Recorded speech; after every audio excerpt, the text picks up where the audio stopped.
The Dal Lake is the jewel in the crown of Kashmir. The Dal Lake is a high-altitude freshwater lake, but it is very, very special. The Dal is a floating, living city in itself, where humans are part of the lake. The city of Srinagar feeds off the Dal Lake, and the Dal Lake feeds off the city of Srinagar. The Dal Lake is a very unique and very beautiful lake in itself. On this episode, a look at this floating city of Dal Lake.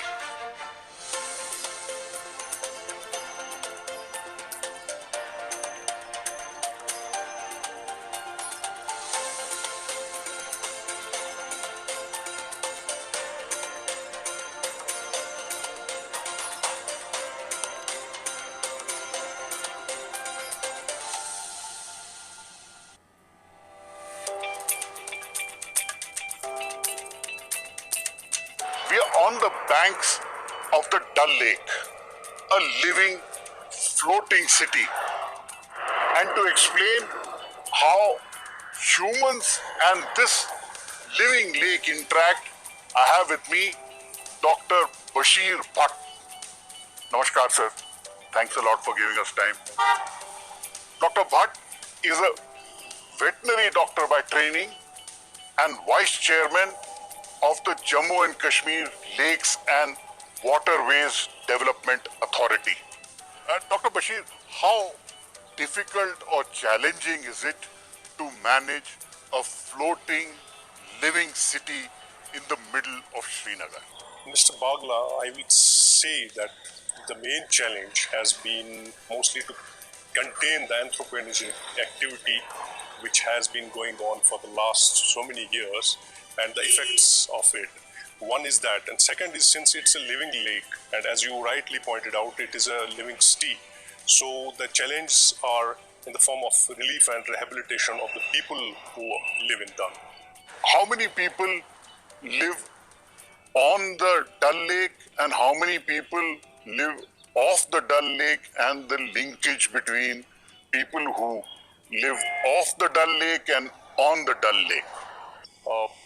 In the Dal proper, Dal Nagin complex, we have got 58 hamlets that are exclusively part of the Dal, that we can say they are Dal dwellers, and the population is roughly 50 to 80,000 depending upon the time which we take.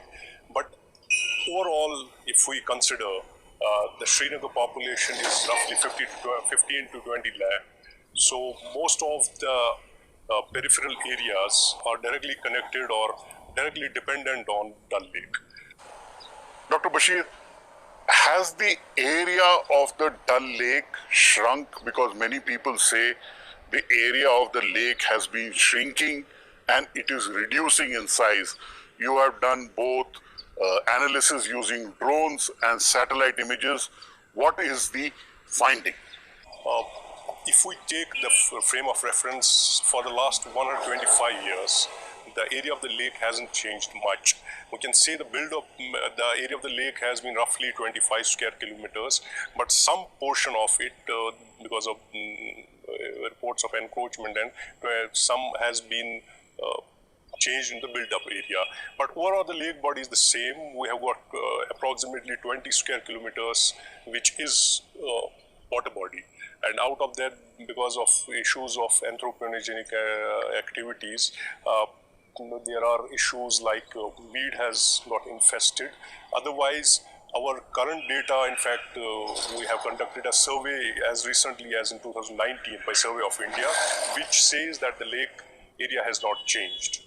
What is the future of the Dal Lake, and how can science and technology interventions help in keeping the lake alive? From the perspective of how scientific interventions can help in keeping the ecosystem alive is that, for example, we have got issues of deweeding, we have got issues of weed infestation. Lily has exotic species have got infested into Dal Lake. We're trying to channelize more machinery into it.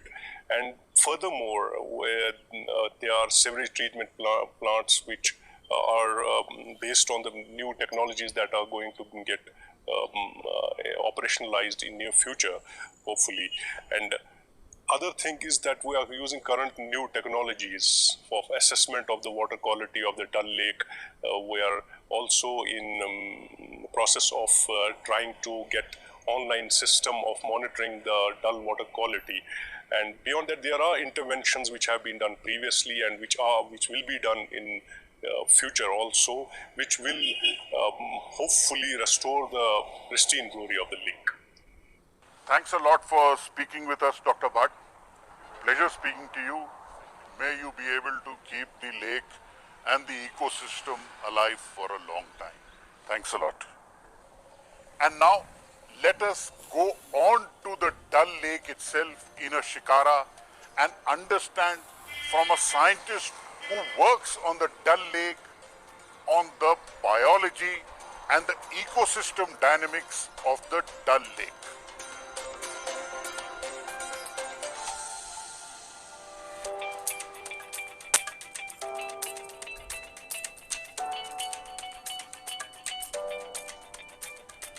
We are in the middle of the Dal Lake, a floating, living, unique city in itself. To understand the biology and the living ecosystem around this very unique high altitude lake, we have with us Mrs. Asmat Butts. Namaskar, ma'am. Mrs. Butts is a biologist by training and has worked on the Dal Lake for more than 2 decades. We will understand how this living lake thrives with so many people around it. Mrs. Asmat, we are on the Dal Lake, on this iconic shikara. You were born in Srinagar. You've seen the Dal Lake over several decades. Has it changed? What is your first impression of Dal Lake? Yeah, it has changed a little. I can't say much. It has changed a little in a way that we have too much of congestion now here. There wasn't, the waters were a little clearer before. I couldn't assess it those in my childhood days, but now working with the lakes and waterways, I can assess it rightly. There was a difference. The water had a clarity which is not there. Now we have a lot of houses, we have trees, we have many houseboats also. Houseboat, as you can see, the houseboat has formed 2 rows now. Earlier there was 1 row only. So there is like that kind of differences. But we are very thankful to the government, to the authority, that still we have maintained it, because we know the fate of other lakes also, which are very much in the city. And looking at them, we are thankful to the government, to the authority. At least we have been able to conserve whatever we can till date. Sure. But from the days when you saw it in your childhood, you're a botanist and a biologist by training. Have you seen the biodiversity of the lake change? Biodiversity, if you call it, when I was like a student or a school going, I didn't know much about the biodiversity as such. But now we are very much familiar to the biodiversity of the lake in terms of being working over here in the authority. Biodiversity, if we compare some of our research papers, the university papers, or our works, it hasn't changed much. It hasn't changed much. There is definitely a little change. I mean, that's quite oblivious. That has to be there. That change has to be there, and it's like quite acceptable in a natural system. Sure. It is no doubt a natural ecosystem which is there existing. But within the ecosystem, can you tell me a little bit about the plant variety which you see, both in terms of plants in the water, aquatic plants, and also which we see on around the lake? Because we have actually precisely three categories of plants. One is the microscopic plant, we call them phytoplanktons, which are not visible to the naked eye. And then we have another set of plants which are somewhere under the surface, or you can see them floating as well. That's another category. And the third category is the emergence, which you can see on the surface of it. You can come across some of the reed belts over in the Dal Lake. You can see the emergent plants floating on the surface of this waters. And as I was talking about the microscopic plants, we have almost 100 different different types of planktons there, phytoplanktons precisely. And then we have 45 different types of macrophytic plants, that is bigger plants which are lying in which you can see from the naked eye in the waters as well. And then we have another 25 different varieties of emergence also, which you can see floating on the surface of the Dal Lake. Now, over years, have you seen the lake eutrophic? Meaning, is the pollution load increasing? Pollution load has increased, but this is a self-sustaining body also. But every site of this Dal Lake is not eutrophic. Where you can have some eutrophic waters, if we talk in terms of physico-chemical parameters, there is definitely eutrophication. But simultaneously, there are mesotrophic areas also, because of the depth of the lake, because of its self-cleaning, because of the continuous movement of the water, the circulation of the water, and because of the fall in the temperature, the nature also takes care of itself. So we don't have an completely eutrophic bad waters, to be like a layman language. We don't have bad waters throughout the Dal Lake. No. We have clean waters as well, where you can see, now also you can see the water is quite clear and transparent. It's not murky, it doesn't have an odor, it's not murky, it's quite transparent. It's not smelling? Even the water is clear, there's no like muddy thing you can't see, even if it was raining, it's not muddy at all. So that way we don't have it, we cannot call it a eutrophic lake completely. But how do you manage, because it's a lake within a city, and even though the lake itself is a floating city, how do you manage this very complicated integrated ecosystem? The lake definitely is subjected to the anthropogenic pressures, definitely. As you can see, from one side we have a lot of commercial establishments on the shoreline, and simultaneously we have houseboat as well as the hamlets on the other side of the lake. So in both ways it's undergoing an anthropogenic pressure. And as you know, humans are always selfish. And They have acted selfish always, and they have taken the natural resources as for granted, and they will always give us, and we don't have to give them anything. But that's usually not the way you take them. It should be always a contribution from everyone, apart from the government agencies, to take care of the nature. Mrs. Asman, whenever you pass by the Dal Lake, there is one image which is omnipresent, which is the presence of different kinds of weeds. How do you define a weed, and what are you trying to do in managing them? First thing is, what the weed by definition means is unwanted plant. Definitely not. We don't have unwanted plants in the Dal waters as such. But once they cross aesthetic level, if they are like too much on the surface and it may not seem pleasant and the waters are not visible, we may call them weeds.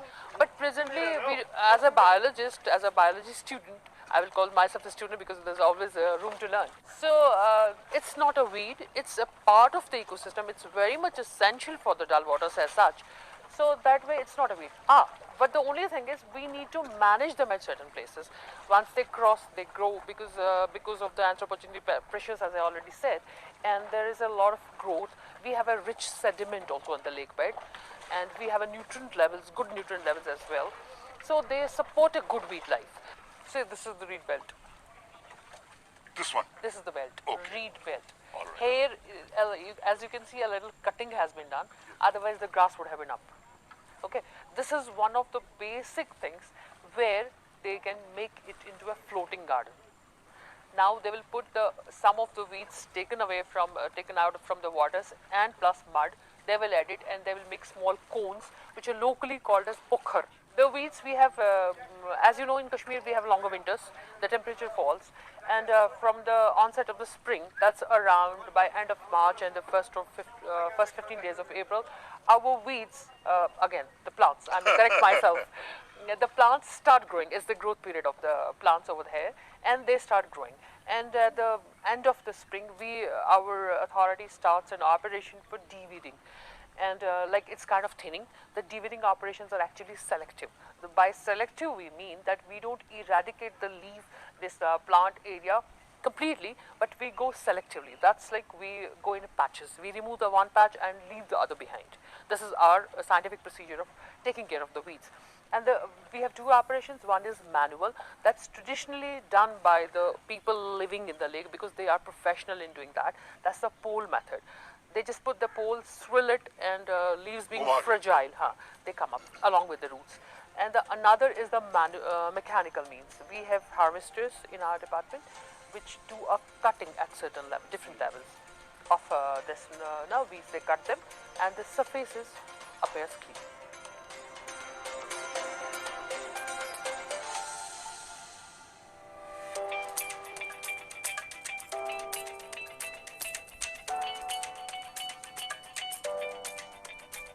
Ms. Aspat, you do water monitoring. Can you tell me what kind of monitoring you do and how do you do it? We actually have selected some of the sites depending upon the area, depending on the conditions of the lake.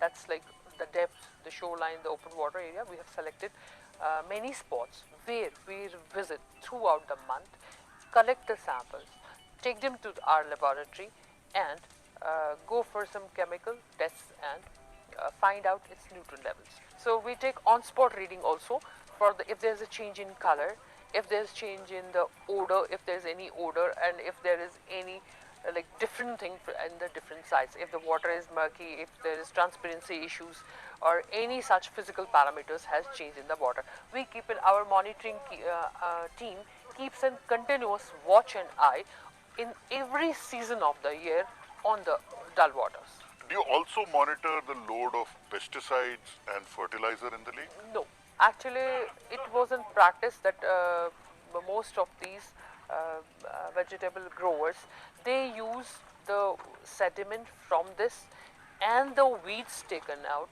as they cultivate with that. They are not usually using any. It has not been reported as such, but definitely there must be something. They must be using a little bit of chemical fertilizer. Otherwise, there was quite rich. The sediment is quite rich. They are cultivating in this valley. This very. Let's talk about the very unique nature of this living, floating city. There is water. There are dull dwellers, and there are floating gardens, and there is also a floating vegetable market, which is unique in the world. Tell me a little bit about the floating gardens. How are they developed and what kind of vegetables do they grow there? Dal Lake is a main source of vegetable for the city dwellers. For them, Dal dwellers as well as the city dwellers. City dwellers are completely dependent on the production of the vegetables from the Dal itself. They grow all local varieties of vegetables which can be grown in the Kashmir itself. They have their unique feature of making those floating gardens as such. They create a reed belt which is around 6 feet long. It is secured by poles, and then they add mud and some weeds taken out. They make a small cones of that thing that's locally called as pokhar, and in those pokhar they usually the seedlings for cucumbers, watermelon, and the other melon. Lauki bhi latakti maine dekhi. Karele, lauki. Yes. The gourd, everything, almost every vegetable which is cultivated here is cultivated in these vegetable gardens only.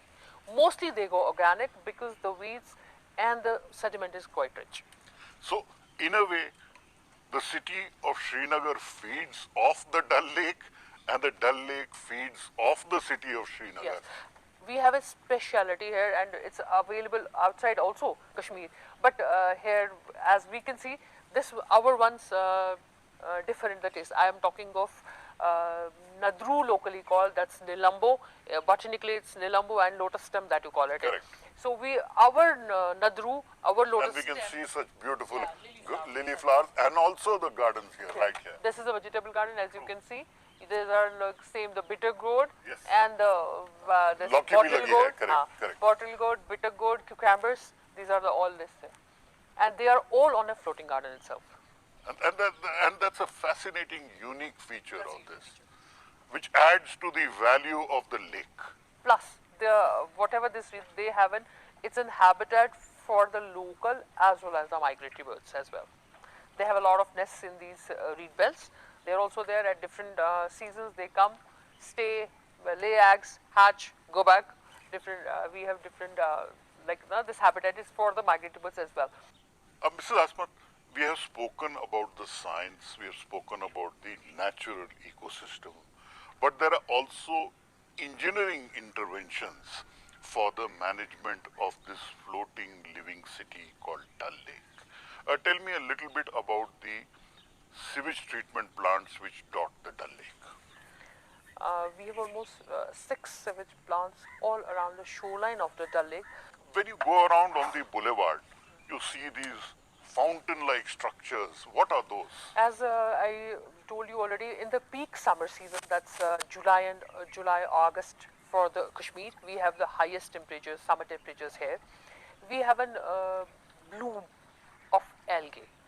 We have two types of algae. One is red algae, that's Euglena rubra, and another is a microcyst species, which come up in certain stagnant pockets of the Dal Lake. Because the Dal Lake, as you have seen, the shoreline is not straight. We have some stagnant pockets where, because of the enrichment of the nutrients, these two type of algae come up and they impart a color to the waters. One is green and another is red. So to combat that, we do two types of aeration to the waters. One is through bed aerators, that means we have some aerators fixed at the bed of the lake, and another is like the fountain thing. They look aesthetically good and simultaneously they aerate the surface of the water where we can combat the these two algal blooms which are there in the stagnant pockets of the lake.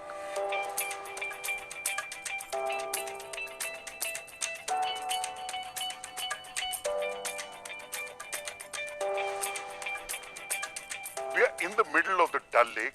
It looks so beautiful and picturesque.